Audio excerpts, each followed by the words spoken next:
cordial saludo. Bienvenidos a mi podcast. Mi nombre es Angélica García Morales. En el día de hoy analizaremos uno de los cuentos del escritor Edgar Allan Poe. Pero se preguntarán, ¿quién es Edgar Allan Poe? Fue un escritor, poeta, crítico y periodista romántico estadounidense, generalmente reconocido como uno de los maestros universales del relato corto, del cual fue uno de los primeros practicantes en su país. Fue renovador de la novela gótica, recordado especialmente por sus cuentos de terror. Edgar Allan Poe nació el 19 de enero del año 1809 en Boston. Era hijo de Elizabeth y David Poe, unos actores de teatro que fallecieron cuando él apenas tenía 2 años de edad. Fue criado por John Allan, que en el año 1815, cuando tenía 6 años, lo llevó a Inglaterra y lo envió a un internado privado. En el año 1820 continuó estudiando en centros privados y consiguió entrar en la Universidad de Virginia, donde estudió durante un solo año. En esos momentos ya escribía poemas influenciados por otros poetas ingleses. Más tarde se alistó al ejército, donde solo estuvo 2 años. En el año 1835 se casó en Boston y consiguió un trabajo como redactor en varias revistas en Filadelfia y Nueva York. Como redactor, su trabajo consistía en reseñar libros y escribir varias críticas de ellos. Eso le dio algo de fama y sus obras fueron aceptadas por la crítica. En el año 1847, su mujer Virginia Klein murió después de sufrir una larga enfermedad. Él cayó enfermo el 7 de octubre del 1849. Murió también. Ahora hablaremos un poco sobre el cuento El corazón delator. Es un cuento de Edgar Allan Poe, un maestro del terror y el misterio. El cuento es relatado por un narrador que insiste desde el primer momento en que es una persona normal, aunque sus sentidos son muy agudos.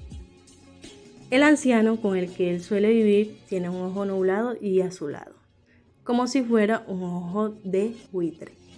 Esto causa una gran ansiedad al narrador que llega al punto de querer matarlo. Todo comenzó así. Yo no perseguía ni un propósito, ni tampoco estaba colérico.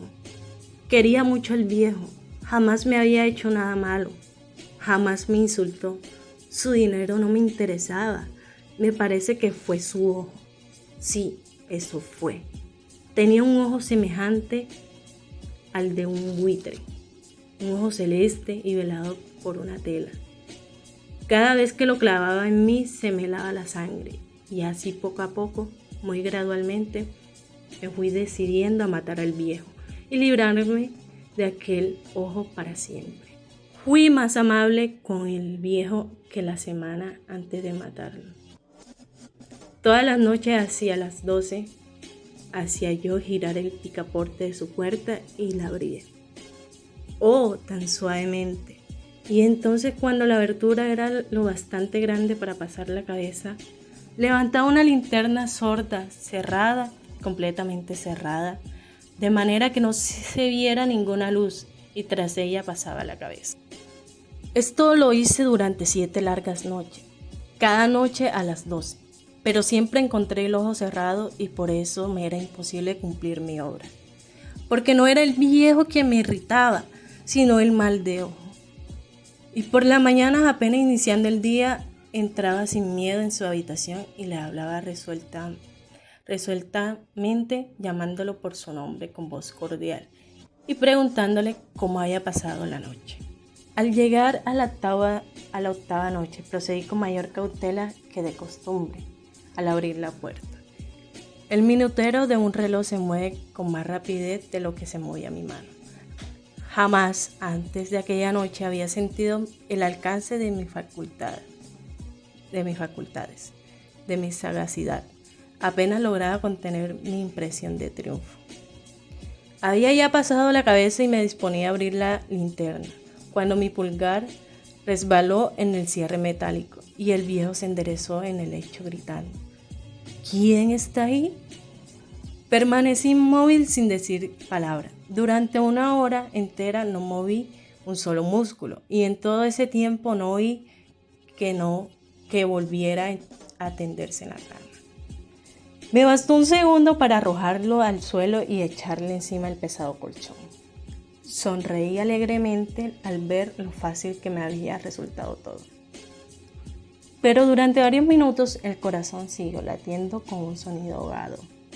Levanté el colchón y examiné el cadáver. Sí, estaba muerto, completamente muerto. Su ojo no volvería a molestarme. Cuando hube terminado mi tarea eran las 4 de la madrugada, pero seguía tan oscuro como a medianoche. En momentos en que se oían las campanadas de la hora, golpearon a la puerta de la calle. Acudí a abrir con toda tranquilidad. Hallé a 3 caballeros que se presentaron muy civilmente como oficiales de la policía. La policía acude a inspeccionar la casa porque uno de los vecinos dice que ha escuchado un grito. El asesino los invita tranquilo con la cortada de que el grito era de él por una pesadilla y que el anciano estaba de vacaciones.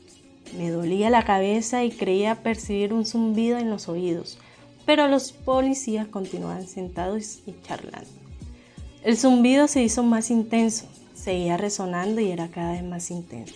Sin duda debí de ponerme muy pálido, pero seguía hablando con creciente soltura y levantando mucho la voz.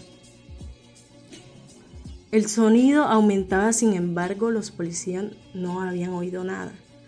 Hablé con mayor rapidez, con vehemencia, pero el sonido crecía continuamente. Me puse de pie y discutí sobre insignificancias en voz alta, pero el sonido crecía continuamente. Al ver que el sonido en sus oídos era demasiado fuerte, que hasta sentía que podía estallar y morir, gritó y dijo: «Basta ya de fingir, malvados. Confieso que lo maté. Levanten esos tablones. Ahí donde está latiendo su horrible corazón». Este relato, publicado originalmente en 1843, se centra en el tormento psicológico y la culpa del narrador anónimo que busca justificar su cordura mientras confiesa un crimen horrendo. Y para finalizar, la lectura crítica nos permite comprender más allá del texto, mejorar el aprendizaje, evaluar y cuestionar textos en lugar de aceptarlos pasivamente. Además, fomenta la autonomía intelectual. Gracias.